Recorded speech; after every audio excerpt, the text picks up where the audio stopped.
าเจ้าคือฮู้เห็นซางีมันใช่ลงหาน้องแดงไม่ได้บอกได้เลยเห็นแต่ว่าซางีมันใช่ลงแล้วก็สู่ทางซางีมันหยองเปล่าวะแต่ว่าคนไม่บอกทางอันชาวนี้นี่ไปอยู่บ่โดยไปชาวนี้นี่คืออันขังขาบ่ยะนะบ่ใกล้กับบ่ยะนะบ่แม่น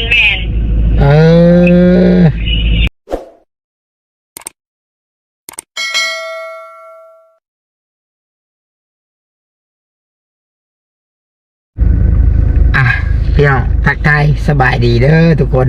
คลิปที่2เนาะพี่น้องเนาะกะข้างคาอยู่ได้พี่น้องเลยข้างคาอยู่เนาะว่า น้องแดงเอาผัวนี่ป้าบุญหู้อยู่บ่เนาะพี่น้องทั้งแม่นี่หู้อยู่บ่เนาะ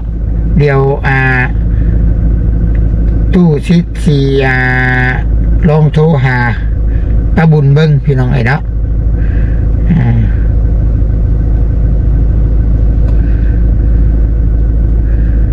ทักทายสบายดีเด้อทุกคนเด้อคลิปนี้เนาะคลิปที่2น้องพ่อกับตุชิตปันสุขคือเก่าพี่น้องเลยลองโทรหาเบิ่งเนาะโทรหาเงินบ่มี เดี๋ยวเติมเงินโทรศัพท์ก่อนพี่น้องเนาะ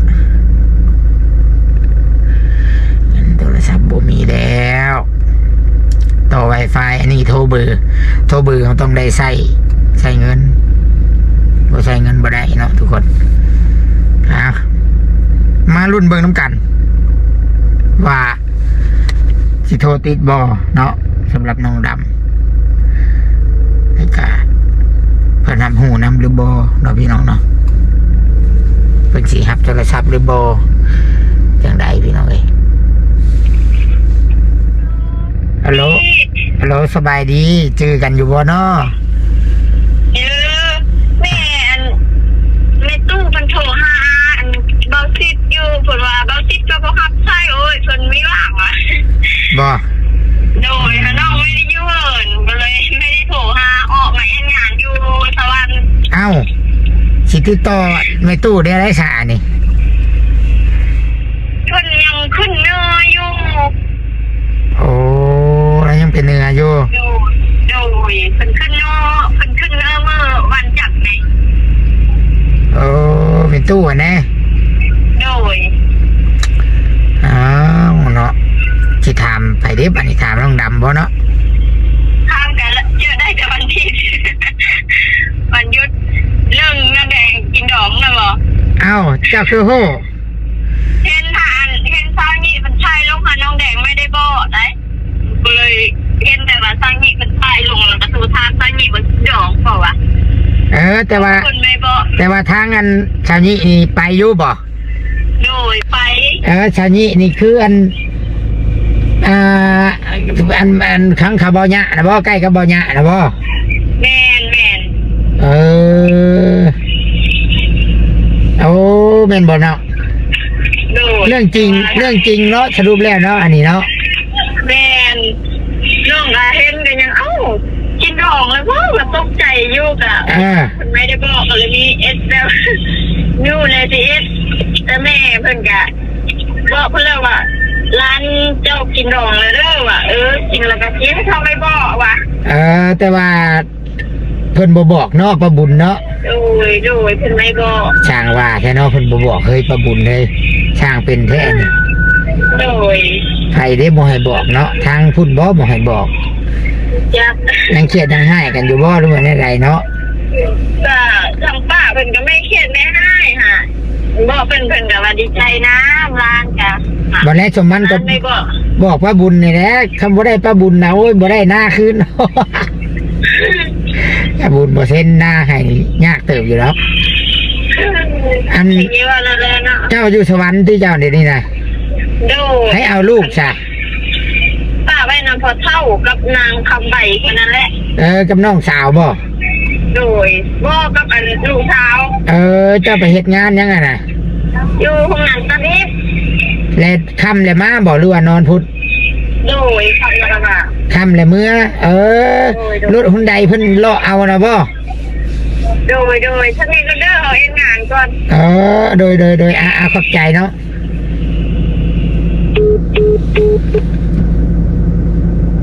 เรื่องจริงพี่น้องยืนยันจากปากน้องดำน้องแดงเอาผัวเรียบร้อย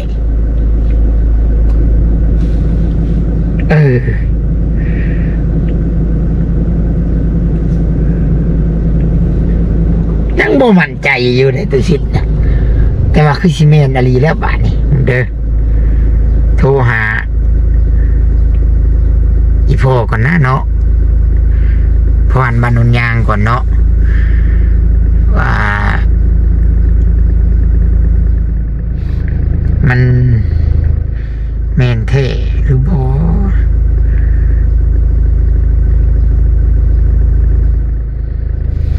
หักคือชิแมนแท้เนี่ยพี่น้องเนาะกะชิแมนเรื่องจริงเนาะโอ้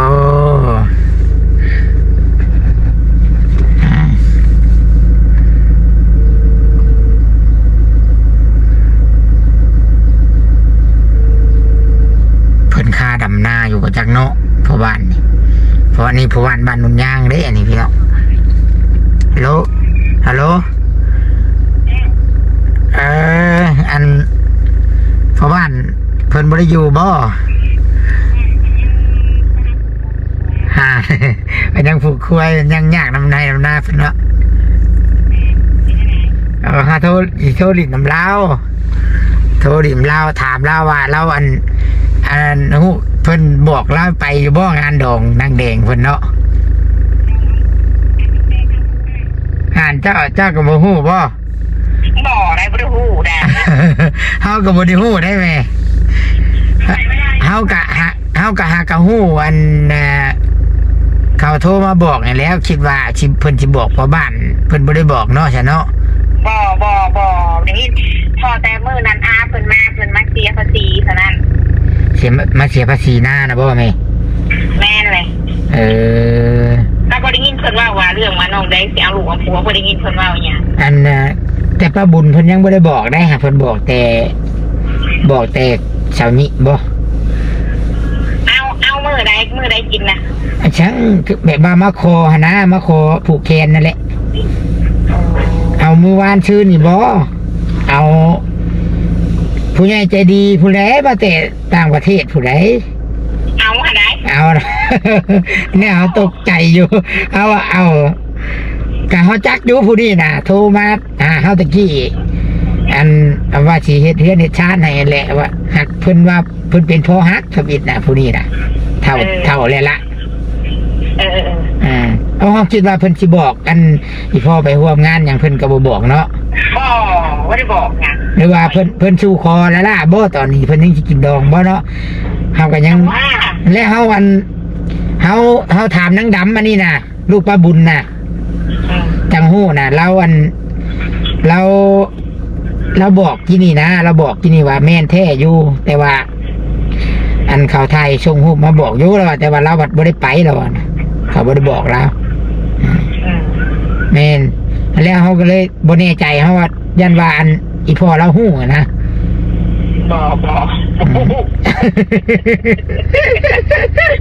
เขาได้ดีเขาก็มาบอกทุกคนแล้วเขาจะเปลืองเนาะบัดอันตกทุกได้ยากลำบากเลยแต่เขายังบ่ฮู้ได้ไหมนั่นแหละเนี่ยว่าบัดตอนนั้นอยากให้เขาซอยรถเนาะตอนนั้นเขาก็จะเห็นแล้วว่าคงจะให้ซอยวันนี้เขาได้ดีแล้วคิดว่าเขาจะบอกเฮ้ยแม่ก็ว่าหลอนกันดีเนาะลืมพันตู้ซิดวะบ่มีแล้วบ่ชื่อตู้ซิดแอนพอบ้านวันนั้นย่างก็บ่ชื่อแล้วเอาพอบ้านยังบ่ได้ประดายตู้ซิดที่ส่วนเรือทุกอย่างยังเขาลืมได้คิดว่าเท่านั้นนะแต่ยาเขาดอกไม้คะแนนเขาได้ดีเนาะเขากัดอยากช่วยเขาได้ดีแหละแต่กะตกใจอยู่ได้เนาะมันตกใจแล้วหากระดิ่งยินนี่ว่าอะไรเพื่อนมาบังก่อนสัมภาษณ์อยู่นะคนว่าเพื่อนว่าคุณไปสัมภาษณ์ทุกคนไม่ได้ไปสัมภาษณ์มันจะป่วยให้ว่ะทุกคนบอกให้ใครไปใกล้แล้วเดี๋ยวนี้นะสิเป็นว่าอันแล้วชุมพรจังไม่ได้ไปกะย้อนว่า พี่น้องเพิ่นร้องห้ามกะแล้วคะแนนว่าเบิ่งแย่งกันกุ้มกับบ่ให้มีปัญหาเฮากับบ่ไปใกล้ดอกหากแต่ว่าเว้าพื้นว่ายามตกทุกข์ลำบากตะกี้เฮาก็ซอยเนาะแต่พวกแต่เข้าบ่ว่า ต่อยจะเบิดความสามารถเนาะ โอ้แต่พอเรายังมีชีวิตตะกี้พูกับอิดพูโดยแม่อันเรียวจังใดก็บอกอีพ่อเพิ่นเด้อยันเพิ่นบ่ฮู้นะ จ้าโดยสบายดีอยู่ดีมีแห้งแม่ สวัสดีค่ะ เมียอันนั้นในบ้านเพิ่นเก่าหัวเนาะพี่น้องเนาะมายังแม่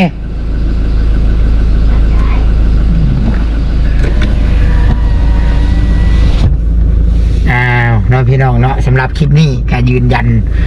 จากปากของน้องดำเองเนาะเป็นในนามเป็นเอื้อยของน้องแดงฮะแหละพี่น้องเนาะก็ถือว่าเป็นเรื่องจริงที่น้องแดงเอาผัวแต่ว่าก็อาจสิแบบปิดลับอะไรเนาะแต่ว่านั่นแหละฮักกะฮู้แต่ว่าตุสิก็ต้องแจ้งบอก FC เนาะเพราะว่าแจ้งบอกพ่อฮักแม่ฮักพอมีลายทานได้พี่น้องซอยน้องแดงเนาะเพิ่นก็อยากฮู้อยู่เพิ่นก็ยังส่งมาถามอยู่แต่คือว่าแหละอันนี้เมียทั้งเมียในบ้านเองทั้งแม่เพิ่นก็ยังบอกว่าเขามาเสียใบที่หน้ามันยังก็เอาเขาเองเขาก็ยังว่าบ่อยากเขาปิดบ่ให้ทายน้องแดงคือว่าแหละเนาะพี่น้องเนาะเฮาก็เลยถอยตุสิก็เลยถอยนะพี่น้องเนาะแต่บาดนี้พี่น้องยากเนาะถ้าว่าผู้ชื่อญ่านี่มาเอาน้องแดงนี่เอาแบบใดอันนี้เนาะแบบหักแพงแบบลูกแบบเมียนี่ถ้าว่ามาเอาเลยมาอยู่ลาวนี่อาจจะเป็นไปได้อยู่เนาะแล้วอาจสิเที่ยวไปเที่ยวมาน่ะได้แต่ว่าเอาแหละเสียน้องแดงไปอยู่อเมริกานํนี่อาจจะยากแน่พี่น้องเนาะเพราะว่าเอาทุกคนเดี๋ยวมาต่อกันอีกก่อนหน่อยหนึ่งพี่น้องกะบางทีนี่มันกล้องมันห่อนมันตัดไปก็คือว่าแหละในกรณีที่ถ้าหากว่าผู้ซื้อหญ้านี่แต่งกับน้องแดงนี่เนาะหรือว่าเอาน้องแดงเป็นลูกเป็นเมียนี่ถ้าหากว่ามาอยู่พี่นี่อาจสิได้แต่ว่าให้แบบว่าสิเอาน้องแดงไปอยู่อเมริกานี่อาจจะยากช่วงนี้พี่น้องหรือว่าอาจจะเป็นไปบ่ได้เลยเนาะเพราะว่าประธานาธิบดีของสหรัฐอเมริกาช่วงนี้เพิ่นก็คือเพิ่นมีกฎออกมาใหม่เนาะเพิ่นผลักดันเท่าไรแหละจักประเทศแหละ15ประเทศบ่ที่ว่าหรือว่าแถบเอเชียนำเนาะกับหนึ่งในนั้นก็มีประเทศลาวเนาะที่ว่าไผบ่ได้สัญชาติมันยังนี่เพิ่นส่งกลับเบิดไผบ่ว่าบ่ได้ถือสัญชาติอเมริกานะพี่น้องแล้วก็เจ้าอยู่ประเทศใดเจ้าคนใดเขาผลักดันออกคืนเบิดเนาะเขาส่งกลับเบิดแล้วก็ถ้าหากว่าคนลาวสิไปอเมริกานี่ยากตุชิตบอกไว้เลยว่ายากเนาะพังเบิงอันนี้ตุชิตเว้าในหลักความเป็นจริงเพราะว่าติดตามข่าวเนาะแต่ละมือนี่แม่นเพิ่นโบให้คนลาวไปคันว่ามันก็มีปัจจัยถ้าหากว่าไปทำเฮียนเนาะหรือว่าไปท่องเที่ยวเจ้าก็ต้องเอาเงินเจ้าค้ำประกันเนาะเอาเงินหรือว่าเอาธุรกิจเจ้าเอาเฮือนเอาทรัพย์สมบัติเจ้าไปอ้างอิงเนาะว่าเจ้านี่เป็นคนห่างคนมีคนรวยเนาะไปอเมริกาโดยที่แบบว่าไปท่องเที่ยวแล้วก็กลับเพราะว่าบางคนไปนี่แม่นแล้วเลยเนาะ แบบว่าอันนั้นคือปัจจัยตัวที่หนึ่งปัจจัยสองก็คือเจ้าต้องได้ไปสัมภาษณ์ภาษาอังกฤษอีกภาษาประเทศอเมริกานะพี่น้องเนาะเจ้าสัมภาษณ์ผ่านบออีกบาทนี่เนาะบอกได้เลยว่า น้องแดงนี้โนแน่นอนพี่น้องบอกไม่ได้ไปแน่นอนเนาะเอานอกจากว่าผู้ซื้อหญ้านี่สิเอาน้องแดงแหละสิอยู่ลาวเนาะว่าจังซะแต่ว่าก็อยากหู้อยู่ได้ว่าเรามาแบบใดเนาะคันว่าหักเพลงน้องแดงแท้จริงก็ดีใจนำเนาะพี่น้องเนาะก็แทนแต่น้องแดงถือหลอกถือตัวอะไรเนาะพี่น้องเบาสู่กันพังแต่ว่าคือว่าอะไรเนาะก็เพิ่นอยากปิดลับเพิ่นบ่อยากบอกไผเนาะอันนั้นเป็นจุดประสงค์ของบรรดาญาติเพิ่นแต่ว่า บัดยามตกทุกข์ได้ยากเนาะกะชุมเฮาเนาะยูทูบเบอร์หรือว่าหนึ่งงานกับตัวซิดและยืนมือเข้าไปซอยบอกว่าสิหลายๆอันหลายๆอย่างนะเนาะ บางทีน้ำมันรถน้ำมันรางมันยังกะตัวซิดเอารถเอารางไปฮับไปส่งไปซอยคนเครื่องคนคองเนาะก็น่าสิฮอดกันแน่เนาะมีข่าวดีแบบนี้ก็ได้เนาะบ่ห้ามบ่ห่วงดอกเนาะมีแต่สิยินดีดีใจนำเนาะก็แต่ว่าเพิ่นบ่บอกก็บ่เป็นหยังเนาะก็ขอให้สมหวังเนาะสำหรับน้องแดงก็ว่าง่ายน้องแดงเนาะบ่มีพิษมีภัยอย่างดอกเนาะแต่ว่าเราขอแต่คนอ้อมข้างหรือว่าโลกนี้เนาะใจดีกับเราบ่ตัวบ่หลอกลวงเราเนาะให้ฮักให้แพงเราสำนั่นแหละเนาะพอประมาณนี้พี่น้องเดี๋ยวมีความคืบหน้าอย่างไรตัวสิรายงานต่อไปสำหรับเรื่องน้องแดงนะพี่น้องเนาะละครเรื่องนี้ยังบ่จบพี่น้องติดตามต่อไปเนาะประมาณนี้สบายดีพี่น้องสบายดี